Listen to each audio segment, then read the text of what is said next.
Hello students, अब बच्चों class 10th mathematics के प्रश्नावली 3.4 के पहले प्रश्न को हम लोग करेंगे, जिसमें कहा है निम्नलिखित समीकरणों के युग्म को विलोपन विधि तथा प्रतिस्थापन विधि से हल कीजिए, कौन सी विधि अधिक उपयुक्त है। तो बच्चों हम लोगों ने पहले का पहला ही प्रश्न लिया, जिससे हम लोग विलोपन विधि एलिमिनेशन मेथड और प्रतिस्थापन विधि यानी सब्स्टिट्यूशन मेथड दोनों विधियों से हल करेंगे। अगर x और y से दोनों के मान वही मिलेंगे दोनों समीकरणों से हल करने पर, तो हम लोग लास्ट में कह देंगे कि दोनों विधियां उत्तम है यानी उपयुक्त हैं।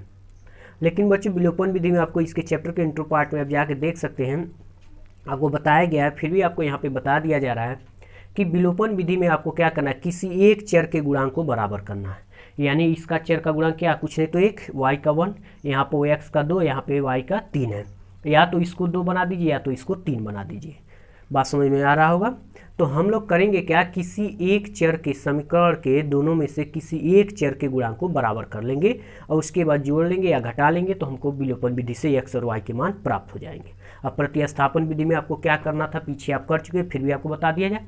किसी एक समीकरण युग्म को x या y में कन्वर्ट कर लेंगे, जिसको कन्वर्ट करेंगे दूसरे में ला कर रख देंगे, फिर दूसरे से जो मान मिलेगा उसको ला के जो कन्वर्ट के वहाँ रख देंगे, तो इस तरह से x और y के मान प्राप्त हो जाएंगे। तो हम लोग ये देखो बच्चे, समीकरण ये 2, अगर इसमें हम लोग 2 का गुणा करा दें समीकरण में, तो कितना हो जाएगा 2x, यानी इसके गुणा के बराबर हो जाएगा। तो हम लोग लिखेंगे समीकरण 1 में 2 से गुणा कराने पर,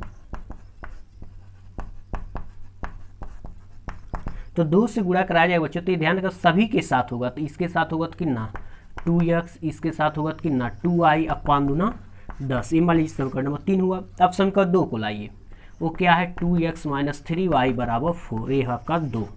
अब यहाँ पे देखो बच्चों, इसको घटाना, देखो जब यहाँ पे प्लस है तो क्या कर दिया गया माइनस, तो ये माइनस माइनस प्लस, ये माइनस। अब देखो बच्चे, प्लस एक माइनस खत्म, ये अब देखो माइनस नहीं रह गया, क्या होगा प्लस, तो 2 और 3 5y, 10 में से 4 गया 6, तो y बराबर 6/5, ये y निकल के आ गया।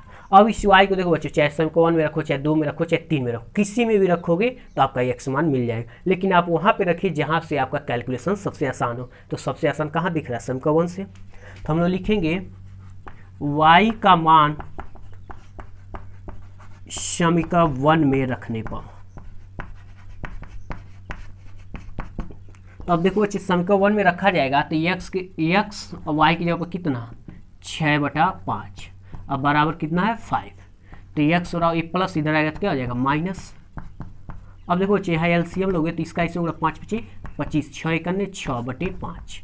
अब देखो बच्चे, 25 में से 6 घट जाए तो 19 × 6 = 25, यानी 19/5। इस तरह से x का मान निकल के आ गया इतना।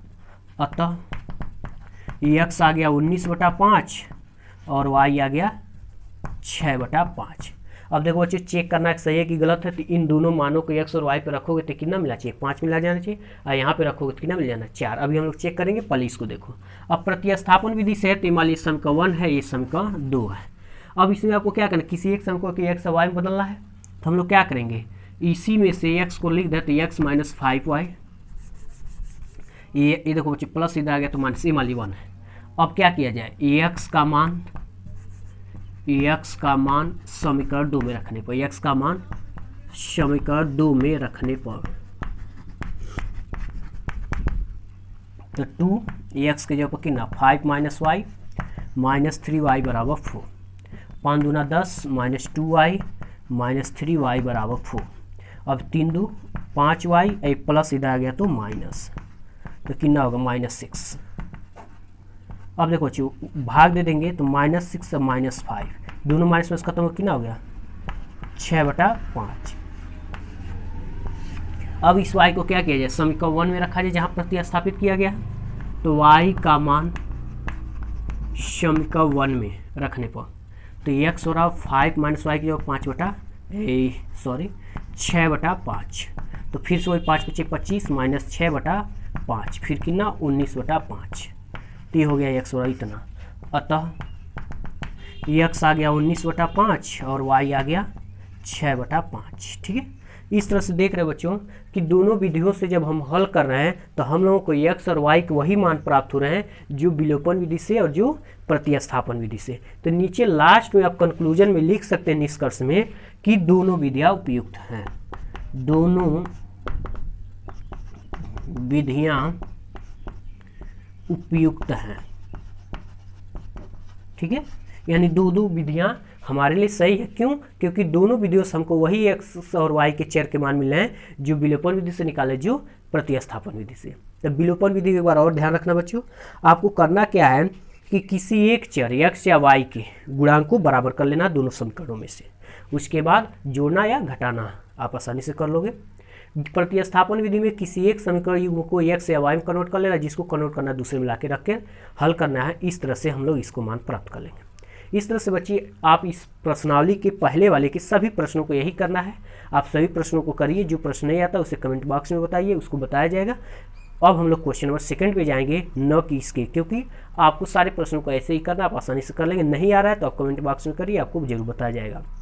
उसके बाद बच्चों हम लोग सेकंड वाले जाएंगे, जहाँ संख्यात्मक प्रश्न दिए गए हैं, वहाँ पे हम लोग क्वेश्चन को सॉल्व करेंगे। अगर आपको इसमें से कोई भी प्रश्न नहीं आ रहा है तो आप बेझिझक होकर के पूछ सकते हैं, आपको बताया जाएगा।